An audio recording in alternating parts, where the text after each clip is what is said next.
Bonjour et bienvenue à une nouvelle vidéo qui sera consacrée à la différence entre le temps et le mode d'un verbe. Chaque verbe a un temps et un mode. Le temps, c'est simple, on va y passer rapidement parce que vous le savez bien, le temps il exprime soit une action, soit le moment d'une action, le moment de cette action, ou bien un état. On l'a déjà dit. Parce que les verbes se divisent en deux, il y a les verbes d'état et les verbes d'action. Donc le temps, il nous donne une idée sur le moment où se déroule l'action, ou bien le moment où on décrit l'état. Exemple, le présent, le futur simple, le passé composé, l'imparfait, tout cela sont des temps. Et chacun, bien sûr, a une valeur. Il y a la valeur du présent, la valeur de l'imparfait, la valeur du futur et tout cela. Donc c'est ça la définition du temps d'un verbe. Le mode, c'est autre chose. Pourquoi? Parce qu'il nous donne une idée sur la nature de l'action. La nature. Que signifie la nature? C'est-à-dire que veut transmettre le locuteur, c'est-à-dire celui qui parle ou celui qui écrit. Je vous donne un exemple. Par exemple, quand il y a le mode indicatif. Le mode indicatif, il exprime une action certaine. Certaine. Qu'est-ce que signifie certaine? C'est-à-dire soit elle s'est accomplie, soit elle est en train de s'accomplir, soit elle va s'accomplir. C'est pour cela qu'on dit que dans un mode, il y a beaucoup de temps. Par exemple, dans le mode indicatif, il y a le présent, il y a le futur simple, il y a le passé composé, il y a l'imparfait, il y a le passé simple, il y a le plus que parfait, il y a le conditionnel, non, pas le conditionnel. Tous ces temps, ils font partie d'un mode, parce que le mode est un ensemble de temps. Parfois, est un ensemble de temps, comme le mode indicatif. Mais ce qui est important pour nous, c'est qu'il faut comprendre que le mode indicatif exprime une action certaine. Quand je dis j'ai mangé, ça veut dire que celui qui m'écoute comprend que j'ai effectivement mangé. C'est-à-dire l'action a été effectuée certainement. Quand je dis je mange, c'est la même chose. Quand je dis je mangerai, c'est-à-dire que c'est certain que je vais manger. C'est ça le mode indicatif. Il y a aussi le mode subjonctif, parce qu'il y a 6 modes.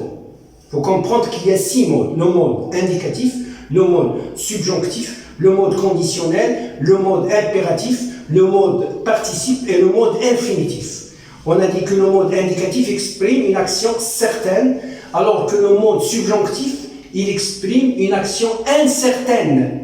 C'est-à-dire soit elle est souhaitable, on souhaite qu'elle arrive, soit parfois on oublie obligatoire, mais on ne sait pas si elle va s'accomplir, on ne sait pas. Elle est incertaine, c'est le contraire de certaine, c'est le mode subjonctif. Par exemple, quand je dis « j'aimerais que tu viennes à mon anniversaire », mais je ne sais pas si tu vas venir, c'est souhaitable, mais je ne sais pas. Ou bien quand je dis « il est nécessaire que tu viennes à mon anniversaire », il est nécessaire, mais je ne sais pas si tu vas venir ou pas. Donc l'action est incertaine. Il y a un troisième mode, c'est le mode conditionnel. Le mode conditionnel, comme l'indique son nom, ça veut dire qu'il exprime une action qui est conditionnée par une autre, ou bien par un autre événement. Si tu viens, on partira à la plage. Ça veut dire que c'est une hypothèse, si tu viens. Donc, on partira à la plage si tu viens. Ça veut dire que si tu ne viens pas, on ne partira pas à la plage. Donc, l'action est hypothéquée, c'est-à-dire qu'elle dépend d'une autre. Il y a aussi le mode impératif. Dans ce cas, aussi, comme l'indique son nom, le mode impératif, il exprime une action qui est obligatoire, qu'il faut faire. Quand je dis à un élève sort de la classe, par exemple, ou bien sort ton livre, ça veut dire qu'il doit exécuter. Il faut que tu sortes, par exemple. Ça. Et le mode impératif, comme je vous ai dit, il exprime une obligation ou bien quelque chose qui doit se faire impérativement. C'est-à-dire que celui qui écoute n'a pas le choix, il doit exécuter. Il reste le mode participe. Dans le mode participe, il y a le participe présent et le participe passé. Le participe présent, il exprime deux actions qui se passent simultanément. Je marche en parlant. En parlant, en EN, c'est un gérondif, et parlant, c'est un participe présent. Donc, je marche en parlant, ou bien je parle en marchant.